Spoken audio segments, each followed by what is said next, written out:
mana X, Y, Z adalah integer atau bilangan bulat. Yang berikutnya kita akan membahas pengaruh temperatur terhadap distribusi Fermi-Dirac. Penempatan elektron dalam tingkat-tingkat energi elektron harus memenuhi prinsip Pauli. Dalam hal ini, tidak mungkin ada dua buah elektron dengan keadaan kuantum yang sama berada pada satu tempat atau tingkat energi yang sama. Ada banyak bilangan kuantum yang sering digunakan untuk menandai sebuah elektron. Di antaranya adalah bilangan kuantum utama yang sering diberi label dengan huruf M. Terdapat juga bilangan kuantum orbit yang biasa diberi label dengan huruf L. Saat ini digunakan sebuah set bilangan kuantum yang terdiri atas 4 buah bilangan kuantum, yaitu bilangan kuantum Kx, Ky, Kz, dan Ms yang masing-masing menyatakan vektor gelombang dalam arah sumbu X, sumbu Y, dan sumbu Z, serta bilangan kuantum magnetik. Bilangan kuantum magnetik sering juga diartikan sebagai bilangan kuantum spin dari elektron yang bersangkutan. 3 bilangan kuantum yang pertama masing-masing hanya memiliki satu nilai, sedangkan bilangan kuantum magnetik dapat memiliki 2 nilai, yaitu Ms sama dengan plus setengah. Nilai Ms sama dengan plus setengah artinya elektron itu memiliki spin yang arahnya ke atas atau spin up, sedangkan nilai Ms sama dengan minus setengah artinya elektron itu memiliki spin yang arahnya ke bawah atau spin down. Arti spin up dan spin down ini akan lebih berlaku umum jika kita menggunakan kaidah tanggal kanan, yaitu sebagai berikut. Jika arah putaran gasing gerak berputar relatif terhadap sumbu elektron itu sendiri dari elektron itu berlawanan dengan arah putaran jarum jam, maka elektron itu dikatakan memiliki spin up atau memiliki Ms sama dengan plus setengah. Sebaliknya, jika arah putaran gasing dari elektron itu searah dengan arah jarum jam, maka elektron itu dikatakan memiliki spin down atau memiliki Ms sama dengan minus setengah. Meskipun ketiga K hanya dapat memiliki masing-masing satu nilai, tetapi karena Ms dapat memiliki 2 nilai, yaitu plus setengah dan minus setengah, maka setiap tingkat energi elektron dapat diisi atau ditempati oleh 2 buah elektron yang memiliki arah spin yang berbeda, yaitu spin up dan spin down. Hal ini tidak bertentangan dengan prinsip Pauli, sebab jika nilai Ms untuk kedua elektron itu berbeda, maka kedua elektron itu dikatakan memiliki keadaan kuantum yang berbeda pula. Dengan demikian, setiap tingkat energi itu degenerasi ganda. Jadi seperti dijelaskan di atas, jika kita memiliki elektron sebanyak n buah, maka pada keadaan dasar 0 Kelvin, kita perlu tempat atau tingkat energi elektron hanya sebanyak n/2 tingkat. Hal ini hanya berlaku untuk elektron-elektron yang tidak saling berinteraksi. Jika semua elektron itu saling berinteraksi, maka ceritanya menjadi berbeda dan tidak akan dibahas pada bagian ini. Distribusi Fermi-Dirac memberikan probabilitas suatu orbit dengan energi epsilon akan ditempati oleh suatu gas elektron ideal pada kesetimbangan thermal.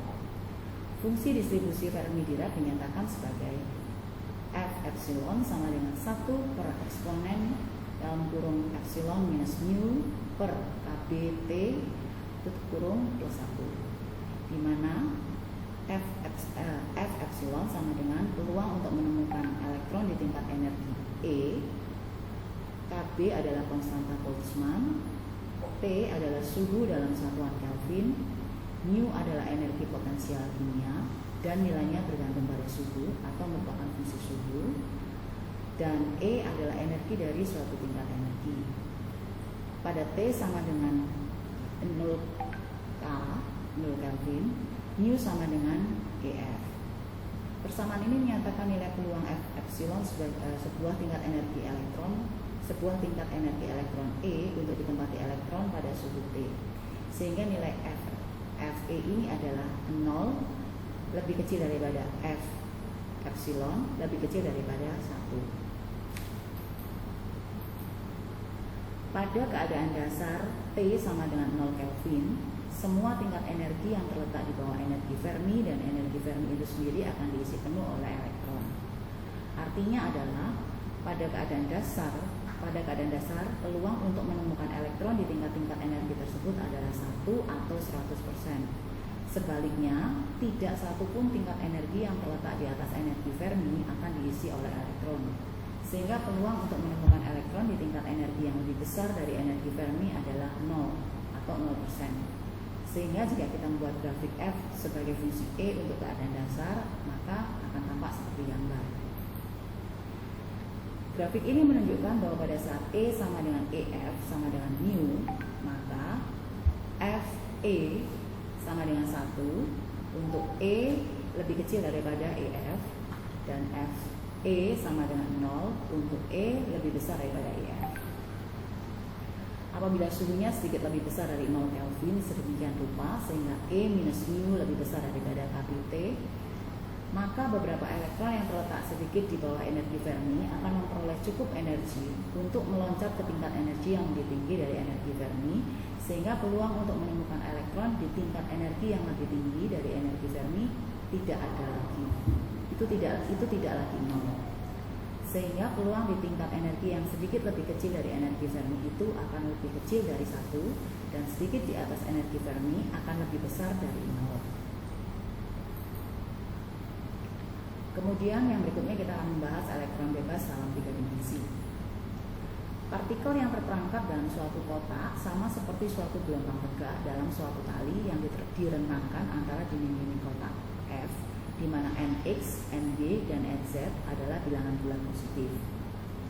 Seperti pada gambar, bahwa setiap dinding kotak memiliki potensial besar, EP tidak terhingga, sedangkan potensial di dalam kotak sama dengan 0. Untuk ruang 3 dimensi, persamaan Schrödinger menjadi E sama dengan EX plus TY plus EZ.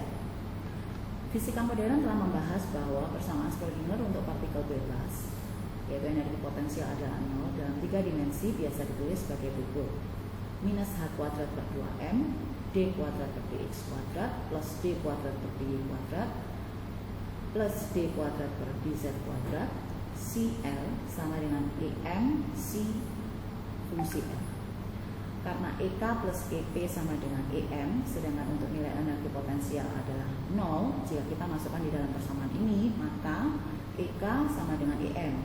Sehingga persamaan Schrödinger untuk partikel bebas dalam 3 dimensi dapat ditulis sebagai berikut: minus H bar kuadrat per 2M, D kuadrat per DX kuadrat, plus D kuadrat per DY kuadrat, plus D kuadrat per DZ kuadrat, CR sama dengan EK CR. Energi kinetik elektron bebas dalam 3 dimensi, kita lanjutkan lagi pembahasannya secara matematis. Hukum pertukaran energi dapat dituliskan sebagai berikut: P kuadrat per 2M plus EP sama dengan EM. Sedikit berbeda pada 3 dimensi, partikel yang terperangkap seperti suatu gelombang tegak dalam suatu tali yang direntangkan antara dinding kotak. Maka fungsi gelombangnya adalah gelombang berdiri yang mirip dengan penggabungan 3 fungsi gelombang elektron dalam sebuah sumur potensial 1 dimensi yang kedalamannya tak terhingga, atau dapat dituliskan sebagai berikut: CNR sama dengan A sin dalam kurung PNX X per L sin PNY Y per L sin PNZ Z per L, di mana Nx, Ny, dan Nz adalah bilangan bulat positif, dapat menggunakan fungsi gelombang yang periodik. Fungsi gelombang yang memenuhi persamaan Schrödinger dan yang periodik membentuk gelombang berjalan dalam persamaan CR sama dengan eksponen IK dot R, di mana K dot R adalah perkalian vektor yang menghasilkan skalar atau dot produk. Nilai K pada persamaan di atas dapat dituliskan sebagai berikut: Kx, Ky, Kz sama dengan 0 dalam kurung plus minus 2pi per L plus minus 4pi per L plus minus 6pi per L plus minus 8pi per L dan seterusnya, sehingga didapatkan energi elektron bebas dalam 3 dimensi dengan mensubstitusikan persamaan CR sama dengan eksponen IK dot R ke dalam persamaan minus H bar kuadrat per 2M D kuadrat per DX kuadrat plus D kuadrat per DY kuadrat plus D kuadrat per DZ kuadrat, CR sama dengan EK CR, sehingga nilai EK didapatkan EK sama dengan minus H bar kuadrat per 2M, KX kuadrat plus KY kuadrat plus KZ kuadrat, dimana EK sama dengan minus H bar kuadrat per 2M kalikan K kuadrat. Karena energi potensial elektron bebas adalah 0, sehingga energi elektron sama dengan energi kinetiknya. Nilai K didapat melalui K sama dengan 2pi per lambda, di mana panjang gelombang di samping merupakan momentum sudut linier, dapat dikaitkan dengan vektor gelombang K melalui persamaan P sama dengan H bar K. Dalam teori kuantum, energi elektron akan terkuantisasi dan dapat ditunjukkan dalam bentuk tahapan energi. Menurut Bohr, bahwa elektron dalam atom hanya dapat memancarkan kuanta cahaya utuh. Elektron tidak mungkin masuk ke dalam. Elektron hanya dapat berpindah dari orbit lainnya tepat satu kuantum energi yang lebih dekat ke inti.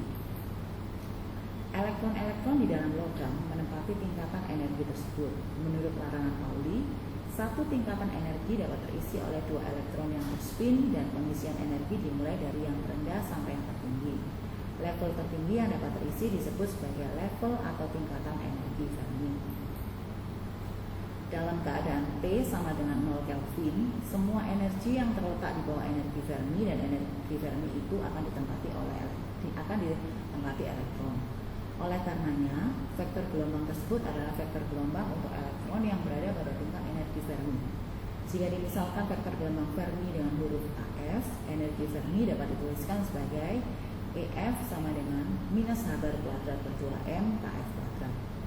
Dalam ruang K atau resiprok, kita dapat menggambarkan sebuah bola dengan jari-jari KF yang menampung semua elektron di dalamnya.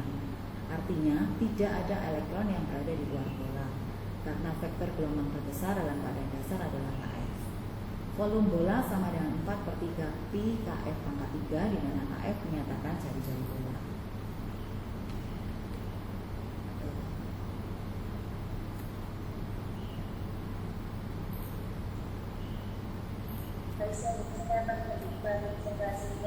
Dapat diketahui bahwa nilai terkecil Kx, Ky, dan Kz adalah 2pi per L. Karena terdapat elektron, sehingga pada volume bola menjadi 2pi per L pangkat 3 pada pangkat. Vektor gelombang Fermi bergantung pada konsentrasi elektron F sama dengan F per T, sehingga Kf dapat dituliskan sebagai Kf sama dengan 2pi pangkat 2N per T pangkat 3 sama dengan 3pi pangkat 2N pangkat 3. Sehingga energi Fermi dalam 3 dimensi dapat diperoleh bahwa EF sama dengan min H bar pangkat 2 per 2M dikali 3pi pangkat 2N pangkat 2 per 3. Persamaan di atas mengaitkan energi Fermi dengan konsentrasi elektron, yakni N sama dengan N per V. Selanjutnya tentang dinamika relativistik, salah satu bagian fisika teori yang mempunyai daya ramal yang sahih adalah pengkajian penyelesaian persamaan Dirac untuk potensial tertentu yang mendeskripsikan perilaku partikel berspin setengah, misalnya elektron yang bergerak secara relativistik. Persamaan Dirac mulai dikenal setelah persamaan Klein-Gordon tidak dapat diterima oleh kalangan masyarakat setempat. Dalam penemuannya, Klein-Gordon menggunakan spin bola untuk menyelesaikan persamaannya, sehingga menghasilkan fungsi gelombang pada gerak partikel akibat adanya pengaruh relativistik, sehingga menyebabkan partikel tersebut berpindah dalam medan potensial. Sedangkan Dirac menggunakan spin setengah atau pecahan dalam menyelesaikan persamaan fungsi gelombang pada gerak partikel tersebut, contohnya pada spin elektron. Para ilmuwan bidang mekanika kuantum dewasa ini membahas tentang penyelesaian persamaan Dirac untuk sistem partikel yang dipengaruhi oleh potensial atau shape invariant yang dapat diselesaikan secara eksak. Potensial-potensial tersebut diantaranya potensial Coulomb, Rosen-Morse, Ning-Rosen hiperbolik, post-Taylor termodifikasi, post-Taylor trigonometrik, scarf, dan masih banyak lagi, yang mana kelompok shape invariant ini mempunyai energi potensial yang fungsinya tidak cukup sederhana. Hukum kekekalan momentum berkaitan dengan peristiwa tumbukan yang mana teramati pada suatu kerangka inersial. Andaikan suatu kerangka inersial tersebut bergerak dengan kecepatan v terhadap kerangka lain yang tidak bergerak, maka apakah hukum kekekalan momentum pada transformasi Lorentz masih berlaku, seharusnya hukum kekekalan momentum tetap berlaku pada transformasi Lorentz.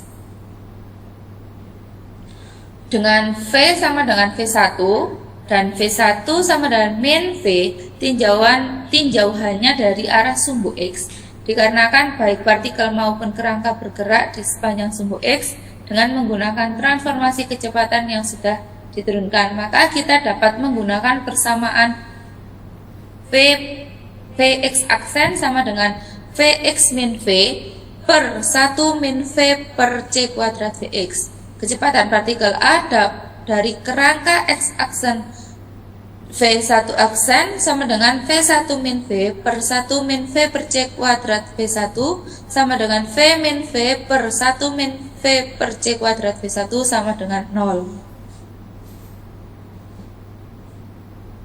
Kecepatan partikel A dari kerangka S aksen V2 aksen sama dengan V2 min V per 1 min V per C kuadrat V2 itu sama dengan min V per 1 plus V kuadrat C kuadrat sama dengan 2V per 1 plus V kuadrat C kuadrat.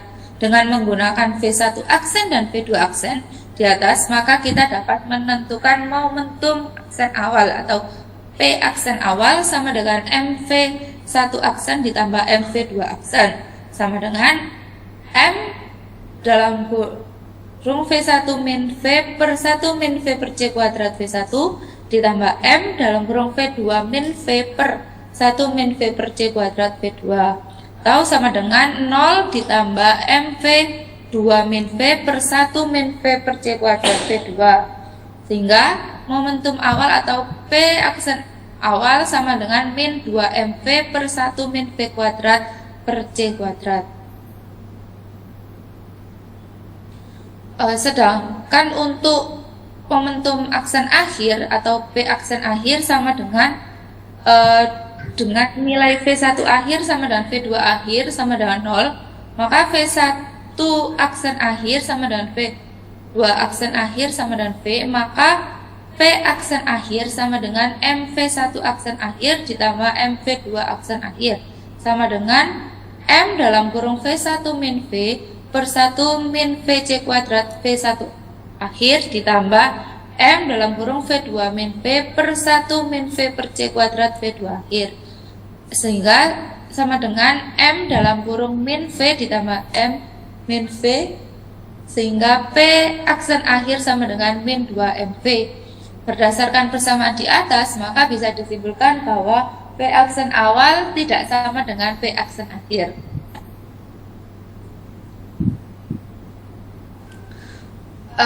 Tersebut ada gambar jika benda A tidak bergerak relatif terhadap kerangka S, kemudian jika benda B tidak bergerak relatif terhadap kerangka S aksen, dan kerangka S aksen bergerak dengan kecepatan V terhadap kerangka S. Sehingga dikarenakan yang terjadi adalah tumbukan lenting sempurna, maka akan terjadi tumbukan yang berulang. Waktu yang dibutuhkan untuk satu bola mengalami satu tumbukan atau sebelum mengalami tumbukan selanjutnya. Atau waktu bola untuk bolak-balik dikatakan sebagai T0. Maka dari itu kecepatan untuk bola A pada kerangka S atau bola A yang tidak bergerak relatif terhadap kerangka S yaitu VA sama dengan Y min T0. Sedangkan pada kerangka X aksen dengan kecepatan V terhadap kerangka S, maka VB sama dengan Y per T0.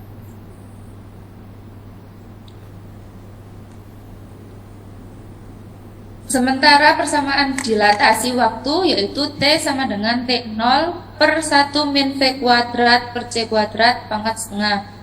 Sehingga pada kerangka S, kecepatan bola B diungkapkan oleh V aksen B sama dengan Y per T0 sama dengan 1 min V kuadrat per C kuadrat pangkat setengah. Hukum kekekalan momentum linear pada kerangka S yaitu P aksen awal sama dengan P aksen akhir, atau MAVA sama dengan MB V aksen B. Jika MA Y per T0 sama dengan MB Y per T0 dalam kurung 1 min V kuadrat per C kuadrat pangkat setengah, maka MA sama dengan MB kali dalam kurung 1 min V kuadrat per C kuadrat pangkat setengah. Dikarenakan proses pengamatan terjadi pada kerangka acuan S, di mana benda yang diam adalah bola A dan benda yang bergerak adalah bola B, maka bola A memiliki massa M0 dan bola B adalah massa gerak atau relativistik. Sehingga M0 itu sama dengan M dalam kurung 1 min V kuadrat per C kuadrat pangkat setengah, atau M sama dengan M0 dibagi dalam kurung 1 min V kuadrat per C kuadrat pangkat setengah.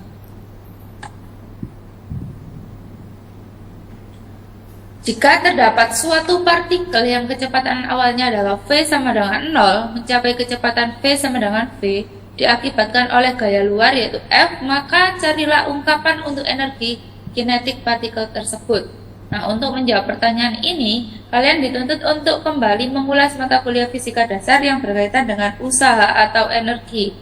Ungkapan energi atau usaha yang dikeluarkan agar partikel bergerak dengan kecepatan awal yaitu V sama dengan 0 menjadi V sama dengan V adalah W sama dengan K sama dengan integral O hingga S F dot ds.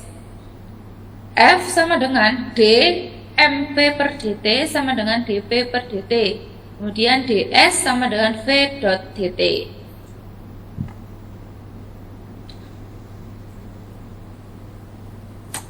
Sehingga K sama dengan integral O hingga T dP per dt dot V dot dt sama dengan integral O hingga P V dot dP.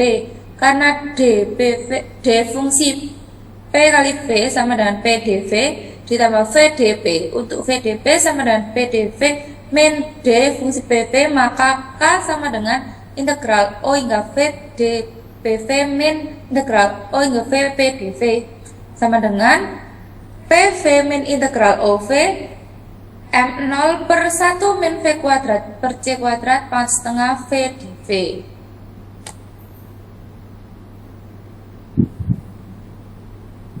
Jika dV kuadrat per C kuadrat per dV sama dengan 2V per C kuadrat, maka dV kuadrat per C kuadrat sama dengan 2V per C kuadrat dV. Sehingga D dalam kurung 1 min V kuadrat per C kuadrat sama dengan min dalam kurung 2V per C kuadrat dV. Untuk dV sama dengan D dalam kurung V kuadrat per C kuadrat per 2V, maka K sama dengan MC kuadrat min M0 C kuadrat. Hasil ini memperlihatkan bahwa energi kinetik suatu benda merupakan pertambahan massa dikalikan dengan kuadrat kecepatan cahaya, atau K sama dengan C kuadrat dalam kurung M min M0 sama dengan C kuadrat delta M. Hal ini menandakan pertambahan massa. Ketika suatu benda atau partikel bergerak dengan kecepatan mendekati kecepatan cahaya, maka E sama dengan MC kuadrat sama dengan K ditambah M0 C kuadrat, di mana K yaitu energi kinetik dan E0 C kuadrat sama dengan E0 atau energi diam. Sehingga jika benda bergerak, energi totalnya yaitu E sama dengan MC kuadrat sama dengan M0 C kuadrat per 1 min V kuadrat per C kuadrat pangkat setengah.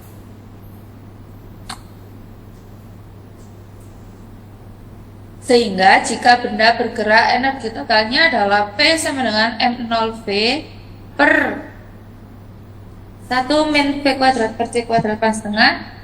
Sehingga P kuadrat C kuadrat sama dengan M0 kuadrat V kuadrat C kuadrat per 1 min V kuadrat per C kuadrat. Sehingga jika benda bergerak, energi totalnya adalah P kuadrat C kuadrat ditambah M0 C kuadrat kuadratkan sama dengan M0 kuadrat V kuadrat C kuadrat per 1 min V2 per C kuadrat min V kuadrat per C kuadrat ditambah M0 C kuadrat dikuadratkan.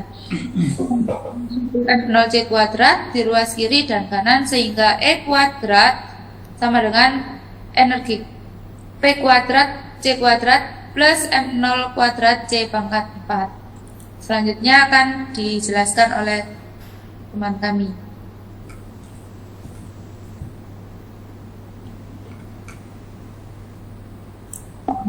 Baik, izin melanjutkan. Selanjutnya adalah medan elektron positron. dalam sebuah elektron atau positron bebas memiliki momentum linear disimbolkan dengan P dan energi disimbolkan dengan EP yang dihubungkan dengan persamaan EP sama dengan akar C kuadrat P kuadrat plus MC kuadrat kuadrat double kuadrat. Dalam kasus foton hanya pengukuran komponen partikel yang searah, momentum yang sangat sesuai dengan vektor momentum energi, sehingga elektron atau positron kemungkinan memiliki nilai positif R atau helix negatif.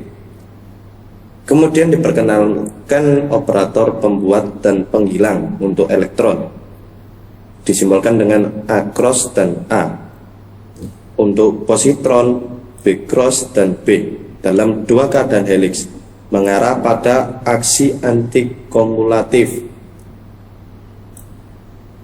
AR P AR cross P aksen dijumlahkan dengan AR cross P aksen ARP sehingga didapatkan hasil BL P BL cross P aksen plus BL cross P aksen BLP sama dengan delta P min P aksen. Antikomutator lain dari 8 operator diatur sama dengan 0 sebagai bagian dari teori fermion berurutan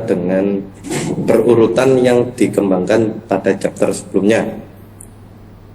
Selanjutnya, sebelumnya mohon maaf Bapak, saya izin bertanya, untuk simbol yang di atas itu bacanya bagaimana ya Pak ya? Simbol yang mana? Yang di sampingnya ya itu tuh. Itu Bapak. Itu apa enggak? Posisi X apa ini? Ngapunten Bapak, pripun? Itu energi ya, operator energi kayaknya. Operator energi. Ini operator energi. Nggih. Ini kok nggak pernah lihat ya operator kayak gini ya. Ini apa ini? Yang ini momentum, ini apa muatan ya, yang gitu. Ini momentum, kemudian itu energi. Energi biasanya pakai H ini ya. Operator energi itu H biasanya ya. Jadi kayak di Hamiltonian itu, di Schrödinger itu pakai H. Jadi H operator C sama dengan E. C. E-nya itu nilai energinya atau nilai eigennya. Ini H kayaknya ya. Cuman hanya ini berarti kemungkinan ya Pak ya. Gimana? H besar, cuman itu nulisnya agak beda ya. Oke. Ini pakai jenis huruf Ya apa? Bapak, terima kasih. Iya. Saya lanjutkan Bapak. Operator untuk energi, momentum linear, dan muatan sistem elektron bebas dan positron dituliskan sebagai berikut. A sama dengan integral EP AR cross P ARP dijumlahkan dengan AL cross P ALP dijumlahkan dengan BR cross P BRP dan seterusnya.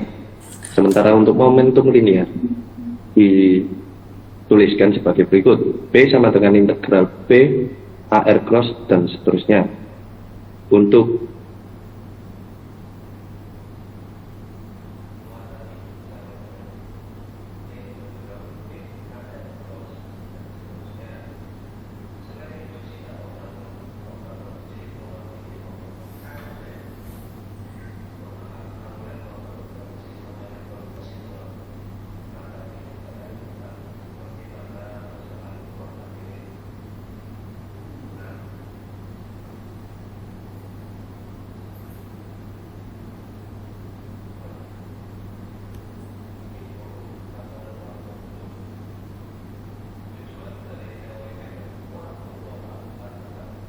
muatan untuk menunjukkan besaran basis sebagai integral volume operator lokal atau densitas, sehingga operator dari energi total, momentum, muatan, dan besaran fisis lainnya dapat muncul dalam persamaan K sama dengan integral P cross R K P R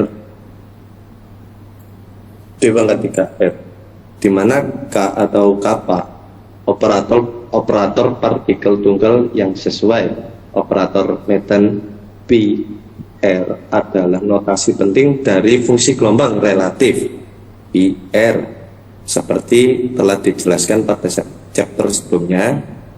PR mendefinisikan fungsi integral Fourier dari transformasi operator dari momentum dasar dari momentum ke dasar koordinat. Nah, juga Mas perhatikan konstruksi koefisien Fourier bagaimana pilihan operator Stuart-Tilly besaran fisis. Contohnya, sangat mungkin untuk menuliskan sistem energi untuk elektron dan positron sebagai kappa sama dengan integral B cross R akar min H bar kuadrat C kuadrat nabla kuadrat plus NC kuadrat double kuadrat P R D pangkat 3 O. Selanjutnya,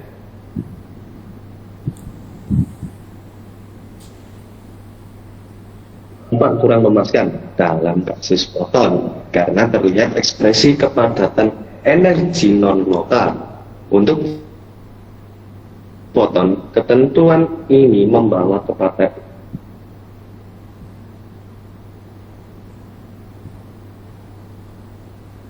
definisi yang masuk akal untuk ruang biasa tidak diberikan massa. Kesimpulan yang sama berlaku untuk kasus meskipun perluasan dari akar bar kuadrat C kuadrat dan seterusnya dalam pangkat nabla kuadrat menunjukkan bahwa efek non-lokal yang meningkat dari keberadaan turunan tinggi mutlak menghilangkan pada perkiraan non-relativitas. Tujuan dari teori relativitas satu partikel akhirnya tidak terpenuhi. Sangat mungkin juga untuk menghasilkan teori medan sensitif untuk partikel dengan sama seperti halnya pada foton, seperti ion atau spinol. Penemuan Dirac tentang teori relativitas elektron dan positron menunjukkan dan untuk fermion dengan spin setengah mungkin dikembangkan dalam bentuk pengulangan pada mekanika kuantum satu partikel.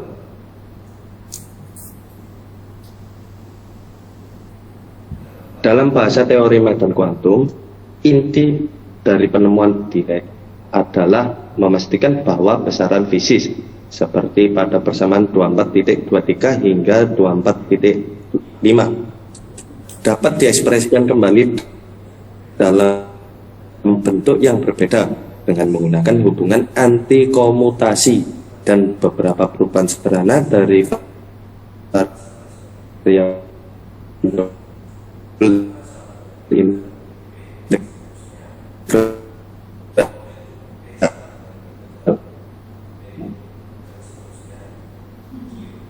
seterusnya QA integral min AR close dan seterusnya, dan J P topi AR close P AR P plus J P topi dan seterusnya.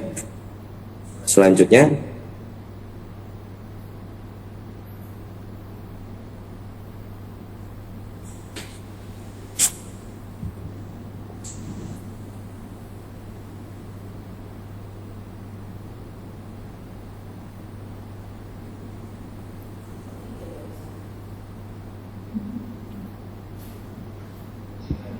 jika kita mengabaikan suku-suku konstanta C, persamaan-persamaan ini menunjukkan bahwa operator penghilang untuk sebuah positron PL P juga dapat ditafsirkan sebagai operator yang membuat elektron P, tetapi helix positif dan energinya negatif, sehingga min EB energi negatif.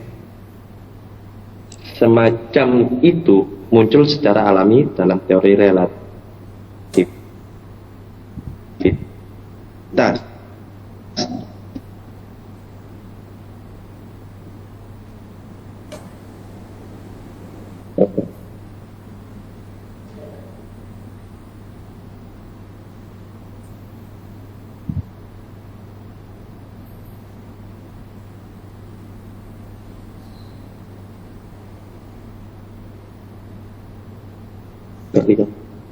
Koefisien UR, P, ULP, dan seterusnya adalah satu kolom matriks yang ortogonal satu dengan yang lainnya, sama dengan momentum fix P.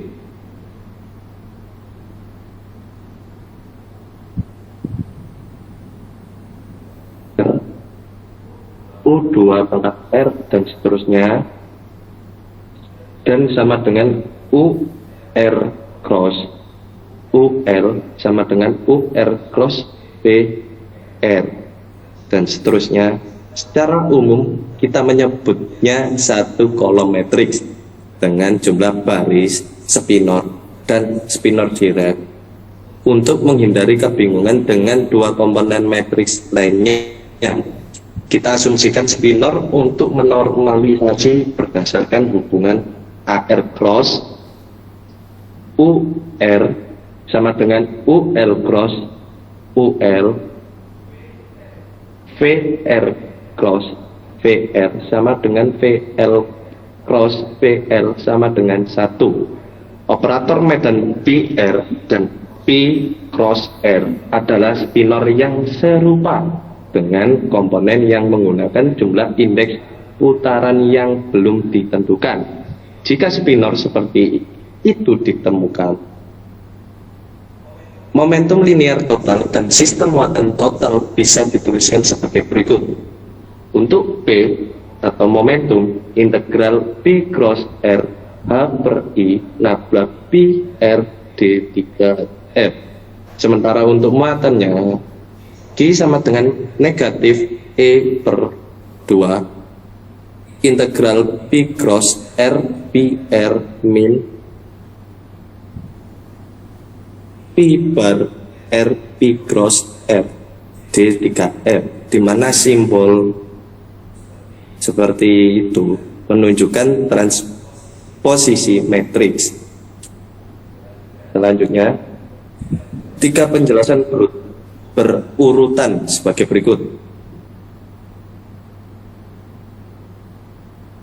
Persamaan 24 pilih persamaan 24.9, tetapi kita menghilangkan suku konstan dalam integral yang hanya memastikan bahwa ruang hampa memiliki momentum 0 dan tidak diperlukan jika semua momentum diukur relatif terhadap vakum. Kemudian persamaan 24.18 untuk momentum linear memiliki persamaan bentuk dalam relativistik seperti dalam teori non-relativistik, karena seperti yang ditunjukkan persamaan 2.28 H per I nabla mewakili 3 komponen spasial dari 4 vektor relativistik. Momentum sudut dibuat relativistik dengan cara yang sama seperti bagian 24.3. Muatan operator muatan 24.5 dibangun untuk memiliki nilai harapan 0 dalam ruang hampa, didefinisikan sebagai keadaan di mana tidak ada elektron dan tidak ada positron dengan energi positif. Bentuk khusus dari persamaan 24.19 muncul dari penulisan ulang 24.5 lebih simetris sebagai Q sama dengan negatif E per 2 integral AR cross P ARB negatif ARB seterusnya. Next. Jika kita memulai dari persamaan 24.10, operator muatan bisa ditunjukkan sebagai medan melalui Q sama dengan negatif E integral P cross R P R D pangkat 3 R dijumlahkan dengan E integral 0 P cross R P R 0 D pangkat 3 R.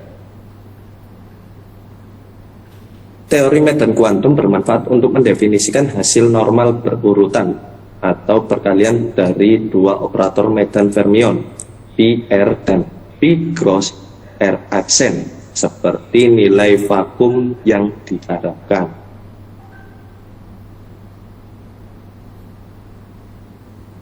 Di mana tanda minus untuk menunjukkan hubungan antikomutasi seperti yang di atas, negatif P R P cross R aksen sama dengan P cross R aksen P R dan seterusnya. Dengan notasi itu kita dapat menuliskan operator total muatan sederhana sebagai berikut. Q sama dengan negatif E integral P cross R P R D pangkat 3 R.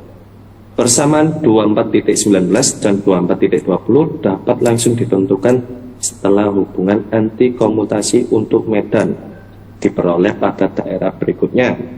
Persamaan 24.22 menunjukkan seberapa dekat kita bisa sampai pada tujuan dengan menyatakan besaran fisis sebagai integral densitas lokal, kecuali untuk memunculkan hasil normal yang merupakan ciri esensial dari relativitas. Persamaan 24.22 mirip dengan persamaan 24.7. Selanjutnya, invarian relativistik berbeda dari invarian relativitas Maxwell untuk medan radiasi bebas.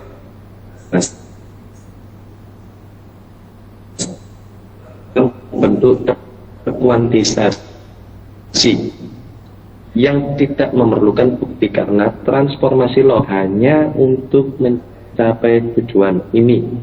Hal itu diperlukan untuk menunjukkan bahwa teori Dirac sesuai dengan tuntutan untuk relativitas khusus. Secara khusus, persyaratan invarian di bawah transformasi Lorentz atau transformasi Poincare akan berfungsi sebagai panduan mengubah sifat transformasi medan positron elektron. Teori umum yang menunjukkan tak tereduksi dari grup Lorentz berisikan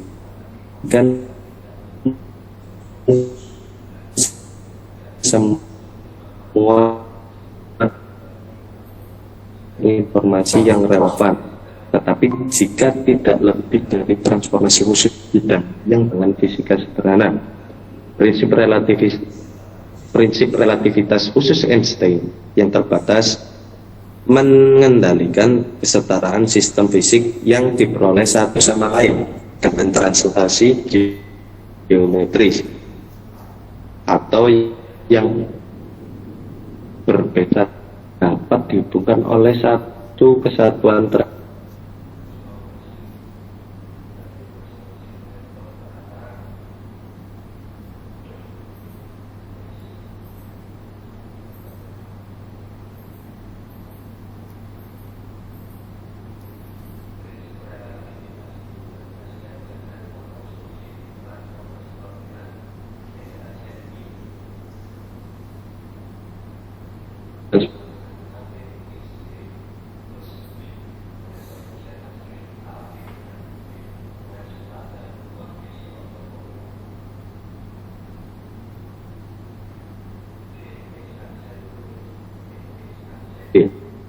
X dxv atau AAV sama dengan V.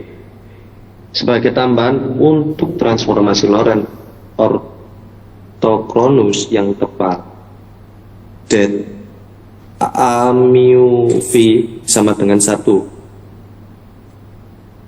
A00 lebih besar sama dengan 1, Kondisi ortogonal mengizinkan transformasi Lorentz yang tidak tepat seperti daerah refleksi dan pengembalian waktu, sama dengan kombinasi dari transformasi ortokronus.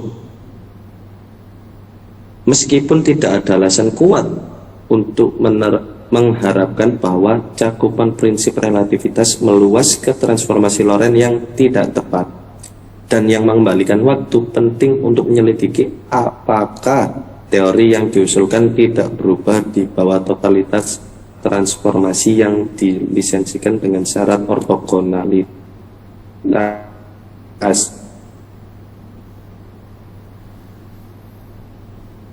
Next.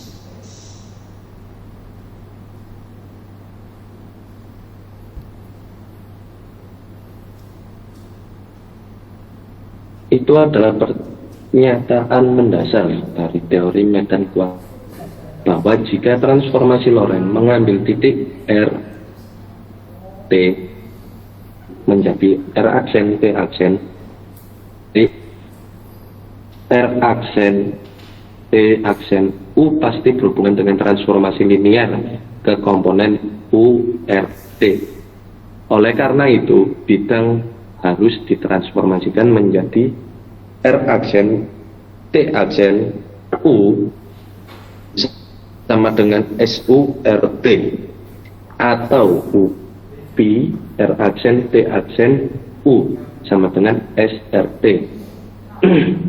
Matriks S4x4 mendefinisikan bahwa transformasi geometris spinor yang komponennya seperti vektor atau tensor dirombak pada operasi simetris ini. Diasumsikan bahwa di daerah ruang hampa sebelah kiri tidak diubah oleh transformasi simetri U0 sama dengan 0.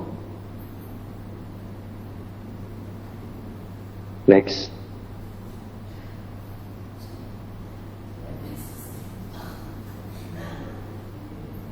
Kita melihat rotasi 3 dimensi sebagai bagian grup transformasi Lorentz. Dari definisi rotasi, kita harus mengikuti hubungan U A RL B sama dengan A sama dengan B RL B aksen U. Untuk ditahan dengan B aksen adalah momentum vektor yang diperoleh dari rotasi P, karena P R sama dengan P aksen R aksen, dan karena integral dari seluruh ruang momentum dalam varian di bawah rotasi mengikuti persamaan 24.13, 24.24, 24.15 dan 24.52, maka kondisi 24.51 akan dipenuhi jika kita menentukan metrik S sedemikian rupa sehingga RL B aksen sama dengan SV RLP. RL B aksen sama dengan SB RLP. Karena EP merupakan invarian dalam rotasi, dua persamaan terakhir berhubungan dengan persamaan 24.27 dan 24.28 yang menganut kondisi HP aksen S sama dengan SHP, di mana HP sama dengan C alpha P plus beta MC kuadrat sama dengan beta C gamma P cross MC kuadrat. Next. Saya kembalikan lagi ke Pak Munasir, mungkin ada tambahan.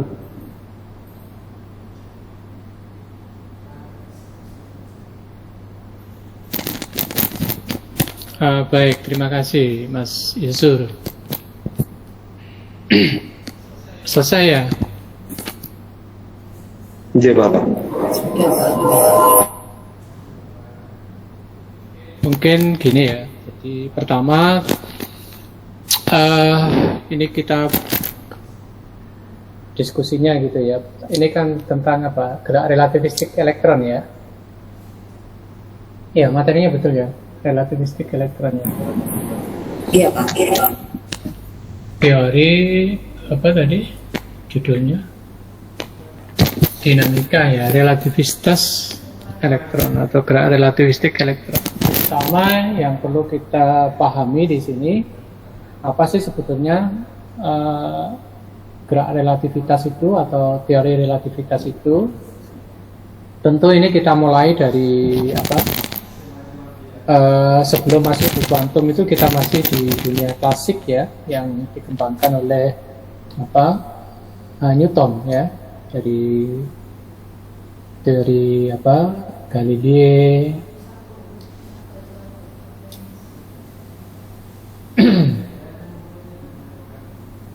Jadi yang relativitas itu harus dipahami dulu. Jadi teori yang membahas tentang apa? Kecepatan dan percepatan yang diukur ya melalui kerangka acuan tertentu. Nah, ini kita pahami dulu yang klasik ya. Nah,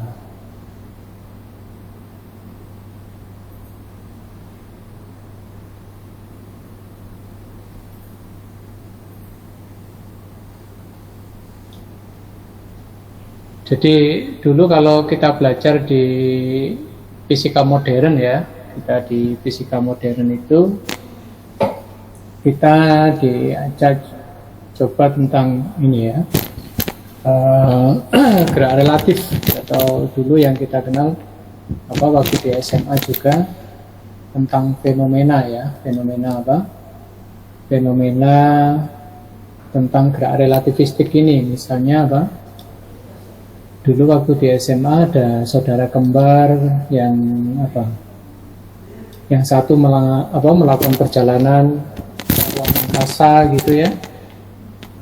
Ternyata setelah ketemu kembali sekian tahun kemudian, apa yang terjadi? Ternyata apa? Usianya jadi berbeda ya. Ada yang lebih tua. Gitu. Itu kan fenomena tentang relativistis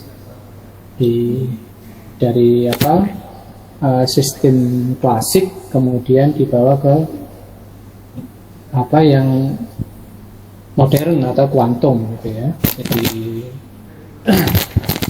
kalau di klasik itu hanya gerak relatif ada, misalnya apa satu penumpang ada penumpang atau satu pengamat ya, pengamat bergerak bersama dengan objek, kemudian pengamat satunya diam ya relatif terhadap objek yang bergerak itu. Nah, itu juga peristiwa relativistik, tapi yang apa? Yang klasik gitu ya, yang klasik gitu ya.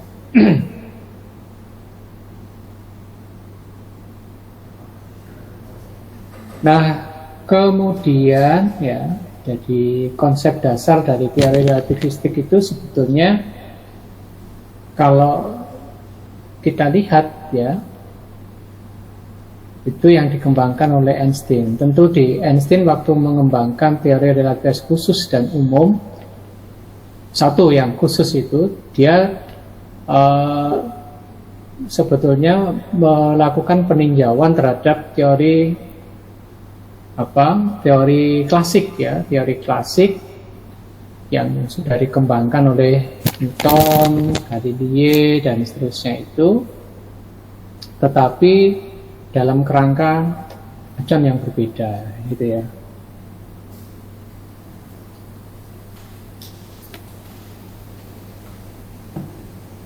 Jadi asumsinya apa di situ? Asumsinya terkait dengan materinya ya, materi. Jadi kalau kita baca ya di Einstein itu ada asumsi yang mendasar. Yang pertama adalah bahwa asas relativitas, yaitu apa yang membedakan satu sistem dari sistem yang lain. Jadi jika dua-duanya itu bergerak dengan kecepatan tetap atau tidak dipercepat ya, itu berarti itu terkait dengan asas relativitas. Nah, yang kedua, kecepatan cahaya dalam ruang kosong atau tetap ya, itu bebas dari gerakan sumber cahaya maupun pengamat. Artinya kecepatan cahaya itu tidak bergantung pada mediumnya, jadi dan juga tidak bergantung pada waktu. Jadi masalah ruang dan waktu ya. Kemudian nih, jadi sekali lagi ya, tadi diawali dari apa? Pertama, yang perlu kita ingat bahwa ada formula energi yang diberikan oleh Einstein, yaitu energi sama dengan mc kuadrat ya, c kuadrat. Terus kemudian ini berkaitan dengan apa? Yang ini ada paradoks tentang si kembar tadi yang saya jelaskan di awal tadi. Jadi dua saudara kembar, ada yang terasa lebih tua daripada yang satunya setelah mengalami perjalanan dengan kecepatan mendekati kecepatan cahaya. Nah, itu ya. Kemudian sekarang tentang konsep relativitas yang Einstein tadi, kembali ke situ. Jadi kalau relativitas khususnya tadi adalah merupakan kelanjutan dari teori relativitas yang dikembangkan oleh Newton, namun menambahkan asumsi bahwa partikel atau benda yang bergerak itu bisa mendekati atau sama dengan kecepatan cahaya, sehingga di transformasi atau gerak relatif yang sudah dikembangkan oleh, contohnya misalnya di Galileo itu ya, Galileo ya, kalau Anda baca kembali di Galileo itu, maka akan berbeda ya. Begitu pula di percobaan yang Michelson-Morley ya, yang ini menguji coba menemukan kecepatan cahaya itu ya, akhirnya ketemu kecepatan cahaya itu. Nah, dari relativitas khusus yang dikembangkan Einstein itu, akhirnya kita kenal ada teori tentang transformasi Lorentz dan seterusnya ya. Dan misalnya di transformasi Lorentz itu menyatakan bahwa postulatnya ya, postulat diantaranya satu postulat mengatakan bahwa hukum-hukum fisika itu adalah sama dalam semua kerangka inersia. Nah, dalam postulat ini sesungguhnya adalah merupakan perluasan dari prinsip relativitas Newton ya, untuk mencakup semua jenis pengukuran fisik ya, bukan hanya mekanik. Kemudian postulat kedua mengatakan bahwa kelajuan cahaya, ini perlu dicatat, kelajuan cahaya adalah sama dalam kerangka inersia. Jadi postulat pertama tadi, karena tidak adanya acuan universal sebagai acuan mutlak, maka postulat kedua ini memiliki implikasi yang sangat luas ya, dengan kecepatan, panjang, waktu, massa, benda ya, yang semua bersifat relatif. Makanya ini ada dilatasi waktu, dilatasi panjang, dilatasi massa, kemudian energi relativistik, momentum relativistik, dan seterusnya. Nah, itu dijelaskan dari situ. Nah, kemudian bagaimana yang relativitas umum ya, tadi relativitas khusus. Nah, relativitas umum itu mengatakan bahwa alam semesta itu sebagai hubungan antara materi dan geometri ruang waktu. Ya. Kemudian disederhanakan bahwa materi itu membuat ruang waktu melengkung. Itu substansi dari teori relativitas umumnya Einstein itu. Kemudian ruang waktu itu membentuk atau membuat materi bergerak. Jadi ini ada dua ya, antara materi dan hubungan antara materi dan ruang waktu. Jadi kalau materi membuat ruang waktu melengkung, sedangkan ruang waktu membuat materi bergerak. Itu dua kata kunci dari relativitas umum Einstein. Nah, kemudian dengan demikian relativitas umum ini bisa dikatakan menyanggah atau agak berbeda ya dari teori gravitasi hukum Newton, bahwa gravitasi bukanlah gaya. Jadi kalau gravitasi itu, hukum gravitasi Newton itu kan gaya ya, gravitasi itu. Jadi benda jatuh itu adanya karena gaya gravitasi gitu ya. Tetapi di relativitas umum ini mengatakan bahwa gravitasi itu atau gravitasi Newton itu bukan gaya, namun hanya konsekuensi dari akibat pelengkungan ruang dan waktu. Jadi tadi kita bicara tadi ada ruang waktu itu menyebabkan benda bergerak gitu ya. Nah, waktu menjadi parameter bersama dengan ruang, jadi ruang ya. Nah, ruang waktu ini memiliki referensi kejadian. Jadi biasanya kalau kita menjelaskan gerak benda gitu ya, itu kan mesti bergantung pada ruang dan waktu. Biasanya apa R, T begitu ya posisinya itu. Jadi posisi kalau di klasik itu biasanya selalu berfungsi pada waktu biasanya itu ya. Nah, oke. Jadi yang pertama itu ini ya, masalah konsep gerak relativitas ini. Nah, kemudian tadi ada sempat dijelaskan di situ ada persamaan Klein-Gordon, ada persamaan Dirac ya. Ada dua hal itu. Nah, sesungguhnya di dalam menjelaskan kelanjutan dari yang klasik tadi, dalam menjelaskan konsep atau fenomena benda kecil seukuran atom yang diawali dengan konsep sifat materi dan gelombang itu. Jadi seperti hukum de Broglie itu, dualisme sifat, jadi materi itu punya sifat sebagai materi dan yang punya massa dan gelombang ya, tetapi bisa digambarkan sebagai energi. Maka persamaannya itu dikembangkan oleh Schrödinger ya. Schrödinger itu jelas di situ sudah kita pahami bahwa Schrödinger itu menjelaskan tentang konsep gerak ya, konsep gerak untuk atom ya, yang memiliki dualisme tadi. Dan luar biasa dari persamaan Schrödinger itu bisa menjelaskan bilangan-bilangan kuantum dari atom ya dengan baik. Nah, tetapi kemudian ketika menjelaskan lagi untuk partikel-partikel bermuatan seperti elektron ya bergerak, itu persamaan Schrödinger ada kelemahannya gitu ya. Nah, kemudian muncullah persamaan yang tadi yang disebut sebagai persamaan Klein-Gordon tadi ya. Persamaan Klein-Gordon. Nah,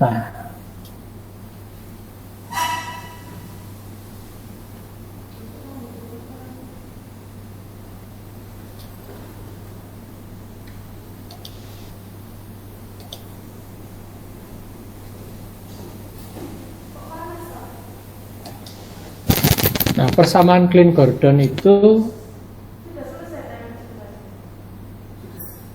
jadi persamaan Schrödinger itu dimodifikasi ya, dimodifikasi. Jadi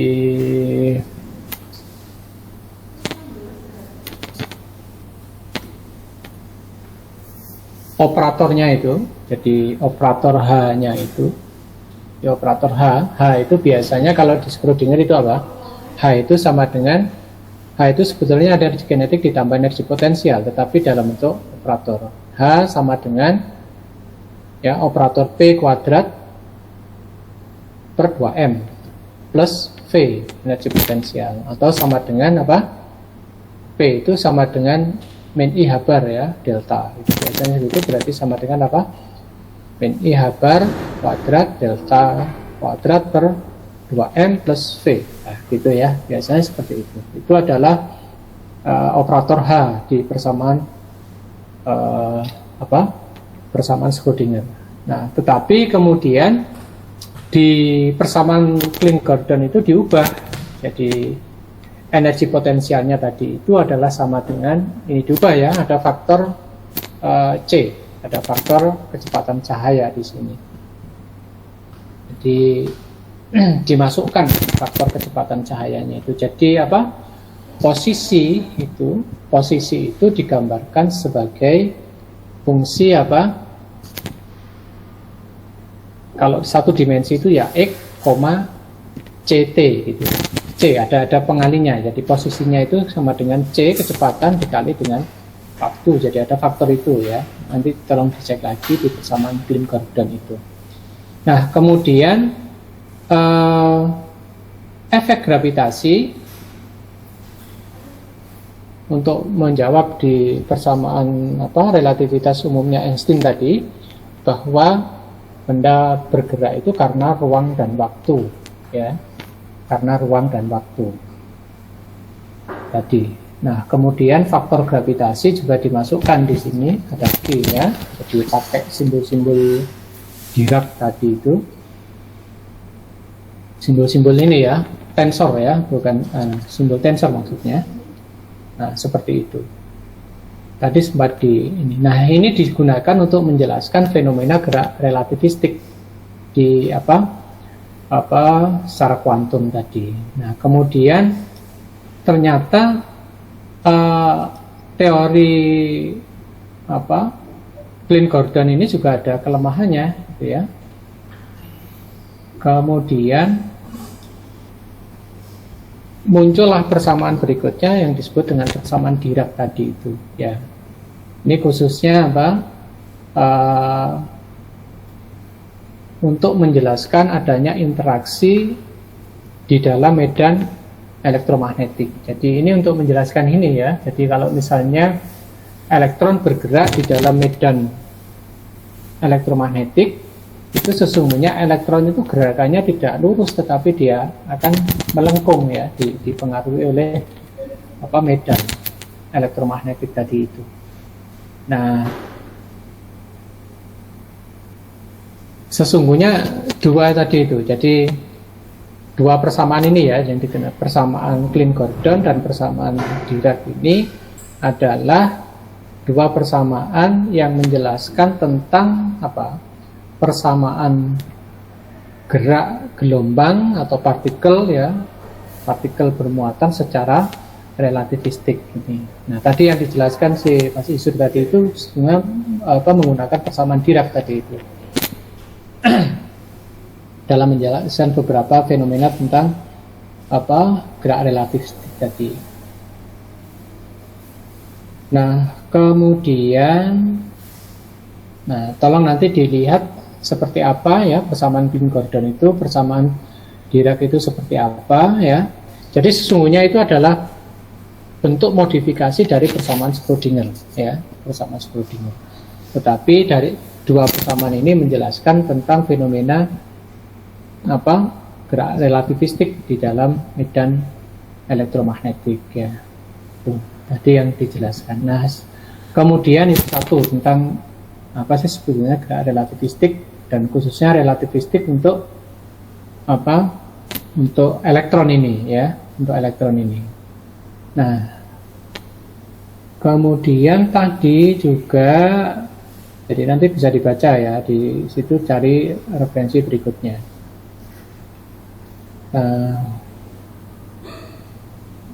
Misalnya persamaan Dirac dan bagaimana teori kuantum pada elektron itu ya, menjelaskan teori atom elektron, teori kuantum pada elektron ya, seperti itu.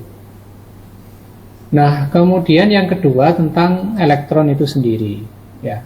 Elektron itu kalau kita pahami, kalau kita pelajari selama ini adalah bagian dari atom ya, yang penyusun atom. Tapi selain elektron itu ada inti atom. Nah, inti atom itu ditempati oleh proton dan neutron. Proton bermuatan positif, neutron bermuatan negatif. Nah, elektron itu terikat secara elektrostatik, ada gaya Coulomb di situ dengan antara elektron dengan proton yang ada di inti atom itu, sehingga elektron itu sehingga relatif stabil. Nah, kemudian kalaupun terjadi interaksi atom satu dengan atom yang lain itu karena keberadaan elektron itu sendiri ya. Jadi yang sudah kita pahami secara teori itu, elektron itu adalah partikel subatom ya, bagian di dalam atom itu yang bermuatan negatif ya. Dan perlu diingat lagi, sumbangsih elektron di dalam menyusun massa atom itu sesungguhnya sangat kecil ya, 0,06% sebetulnya dari keseluruhan massa atom, gitu ya. Kemudian, nah, dalam fenomena fisika ini yang kita pelajari sekarang. Jadi dalam fenomena fisika seperti listrik, magnetis ya, sifat magnetik, kemudian sifat termal ya, konduktivitas termal, maka elektron itu memerankan peranan penting ya di dalam menjelaskan sifat-sifat atau berperanan pada sifat-sifat tersebut ya. Jadi kita pahami materi itu terdiri dari atom-atom, atom-atom itu terdiri dari inti atom dan elektron. Nah, elektron di sini lah yang sesungguhnya yang membangun sifat-sifat materi ya, di antara khususnya terkait dengan sifat kelistrikan, kemagnetan, kemudian konduktivitas termal dan seterusnya. Nah, sehingga elektron itu suatu elektron yang bergerak relatif terhadap pengamat. Nah, ini kita sudah bicara tentang yang relativistik ini sesungguhnya yang kita pelajari hari ini. Elektron yang bergerak relatif terhadap pengamat akan menghasilkan medan magnet, ya kan? Biasanya seperti itu. Dan lintasan elektron tersebut juga akan melengkung gerakannya ya oleh medan magnet eksternal. Ya, kalau kita berikan medan magnet eksternal itu dia akan melengkung. Di beberapa percobaan waktu kita ini ya di eksperimen dan fisika modern ya itu kita pelajari. Nah, kemudian kalau elektron itu dipercepat seperti di percobaan Stern-Gerlach gitu ya, dipercepat, maka dapat menyebabkan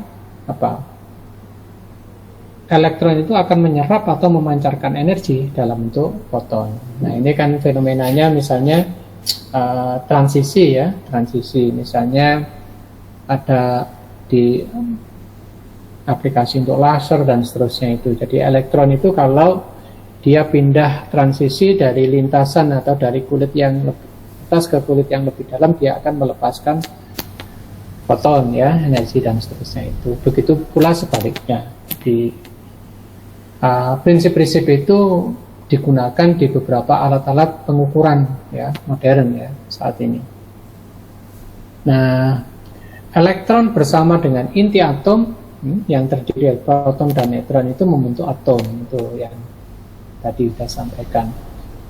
Nah, kemudian gaya tarik Coulomb jadi antara elektron dan proton di dalam inti itu menyebabkan keterikatan dalam suatu atom, gitu ya.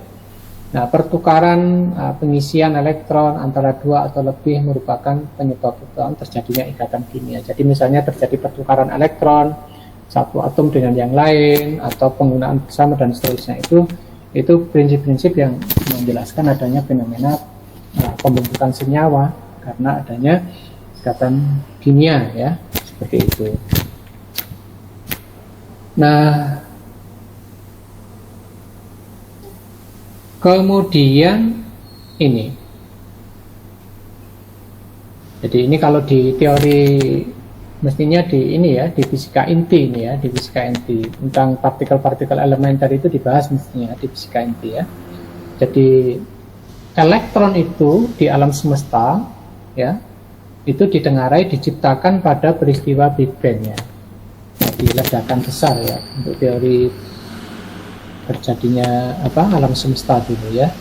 Namun juga dapat diciptakan melalui peluruan beta isotop. Jadi kalau Anda belajar tentang peluruan beta pada isotop radioaktif atau inti-inti radioaktif, itu biasanya dihasilkan elektron biasanya ya dalam tumbukan berenergi tinggi. Atau misalnya pada saat sinar kosmis memasuki atmosfer itu didengarai juga terjadi pembentukan elektron ya. Kemudian elektron dapat dihancurkan atau dimusnahkan dengan positron. Jadi positron itu elektron yang muatan negatif positif ya, maupun dapat diserap semasa nukleositas bintang. Ini teori ya, teori di fisika elementer ya. Nah, dengan sifat-sifat yang tadi, jadi banyak peralatan-peralatan modern yang saat ini menggunakan prinsip-prinsip ini ya, cara kerja elektron ini. Misalnya apa? Misalnya mikroskop elektron ya.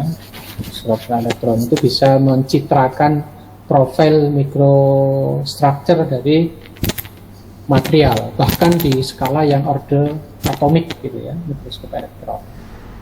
Kemudian juga bisa mengidentifikasi apa? Struktur kristalnya, yaitu menggunakan prinsip ini juga. Kemudian digunakan juga untuk alat terapi radiasi dan seterusnya ya, banyak beberapa. Jadi alat-alat yang menggunakan prinsip-prinsip ini. Itu yang kedua ya. Tadi yang pertama tentang gerak relativistiknya, kemudian yang kedua adalah tentang elektronnya sendiri itu. Nah, tadi yang dijelaskan, jadi bagaimana penjelasan tentang gerak relativistik elektron itu menurut pendekatan persamaan Dirac tadi yang dijelaskan Mas Isuk tadi itu. Nah, sebelum ke sana ada baiknya yang tadi sempat disinggung misalnya tentang persamaan Klein-Gordon tadi. Jadi membangun rekonstruksinya untuk materi hari ini adalah yang pertama kita pahami tentang gerak relativistik itu. Dimulai dari pemahaman tentang relativistik klasik yang dibangun oleh Newton ya, Newton, Galilei dan seterusnya. Itu relativistik biasa, itu di klasik biasanya itu. Nah, kemudian mulai dikembangkan setelah adanya temuan-temuan teori baru tentang dualisme materi ya oleh de Broglie dan seterusnya itu. Kemudian berkembang teori relativitas khusus Einstein ya, memasukkan unsur energi bahwa materi yang bergerak dengan kecepatan mendekati kecepatan cahaya itu memiliki energi M dikali C kuadrat. Nah, kemudian tadi di relativitas khususnya Einstein itu kemudian ada beberapa ini ya, kan berkaitan dengan waktu, masa ya, kemudian posisi ya, digambarkan dengan ada dilatasi panjang, dilatasi waktu, dilatasi masa dan seterusnya itu ya. Itu dipelajari juga. Nah, kemudian di dalam pembahasan relativistiknya untuk kuantum itu persamaan Schrödinger juga harus diperhatikan lagi. Persamaan Schrödinger itu kemudian diaplikasikan untuk menjelaskan elektron tadi yang bergerak secara relativistik. Jadi elektron itu kalau dia bergerak sesungguhnya, misalnya kita waktu belajar di elektrostatik itu kalau ada muatan gitu, maka di sekitar muatan itu ada medan ya, ada medan listrik, ada medan magnet ya.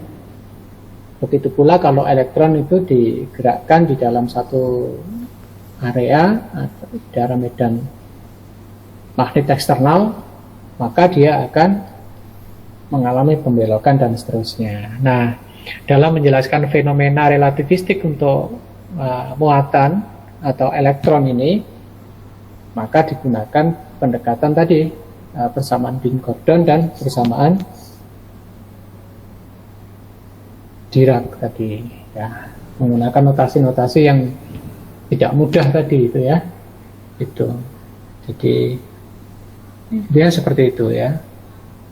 Nah, kalau misalnya Anda pengen tahu lebih jauh, bisa dicari ya. Jadi bagaimana misalnya penggunaan persamaan atau solusi persamaan Klein-Gordon itu, atau penggunaan persamaan Klein-Gordon, penggunaan persamaan Dirac ya dalam menjelaskan gerak partikel ini. Jadi kalau di persamaan Schrödinger kan sudah kita pelajari itu untuk satu dimensi, misalnya untuk menjelaskan fenomena partikel yang terjebak di dalam sumber potensial, tangga potensial, atau step potensial, dan seterusnya itu ya, atau barrier potensial, itu satu dimensi. Itu penggunaan persamaan Schrödinger dalam menjelaskan dinamika partikel ya, satu dimensi. Kemudian untuk 3 dimensi. Kemudian persamaan Schrödinger dalam menjelaskan tentang konsep atom hidrogen. Jadi energi potensialnya diubah menjadi energi potensial elektron, misalnya ya. Tuh, jadi energi potensial diubah dan seterusnya. Nah, itu ya saya kira untuk pertemuan hari ini. Jadi PR untuk teman-teman untuk hari ini silakan dicek kembali. Jadi untuk persamaan Klein-Gordon dan persamaan Dirac ya, yang merupakan pengembangan dari persamaan Schrödinger, khususnya untuk menjelaskan gerak relativistik partikel ya. Oke, saya kira hari ini untuk pertemuan hari ini cukup ya.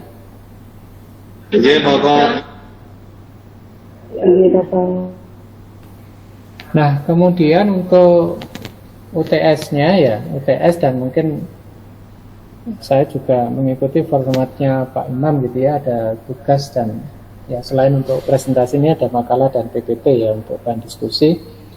Juga nanti ada tugas soal dan soal untuk UAS-nya ya, gitu ya. Oke. Berarti minggu depan kita ini minggu tenang. Tapi nanti sudah saya siapkan soal-soal mungkin ya, sudah bisa dicicil gitu untuk dikerjakan.